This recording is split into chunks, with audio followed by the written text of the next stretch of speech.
देशर आभ्यंतरीण समस्या तथा अशांत परिवेश पई मुख्यतः दायी नक्सलाइट माओवादी।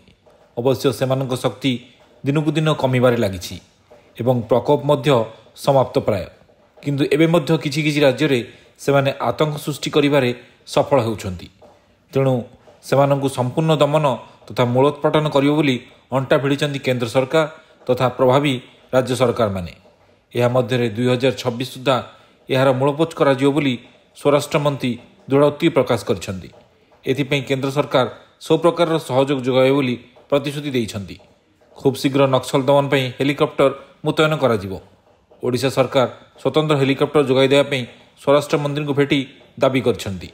स्वराष्ट्र मंत्री मध्य एहाकु पूरण करिबाकु प्रतिश्रुति देइछन्ति बोली मुख्यमंत्री मोहन चरण माझी वार्ता रखिछन्ति। हेलिकॉप्टर माध्यम नक्सल मान गतिविधि को तुरंत लक्ष्य करी कार्यानुष्ठान सह जवाबी आक्रमण करिबारे सफलता मिलिबो। प्रति थाना को स्वतंत्र मोटरसाइकेल जोगाई दिया सह राज्य में पुलिस को अधिक सशक्त कराजियो बोली मुख्यमंत्री कहिसेंति। चारि चकिया जनसंख्या मध्य वृद्धि कराजिवो तथा एसआई, सिपाही, ड्राइवर आदि पाखापाखि 3000 पदवीगुड़ी को पूरण कराजिवो। सेहीपरि उपकूल सुरक्षा को कड़ाकड़ी करिया पई समुद्रकूल थानागुड़ी को सशक्त कराजिवो। एथिमध्यरे 2036 सुधा राज्य सरकार जो विकसित ओडिशार लक्ष्य रखिछन्ति सेथिपई जनसाधारण ठारू मगा जाइथिबा प्रस्ताव संख्या 3 लाख पहुंची बोली मुख्यमंत्री सूचना दैछन्ति। नियुक्ति क्षेत्र में मध्य स्वतंत्र आईन प्रणयन हो बोली मुख्यमंत्री सूचना दैछन्ति।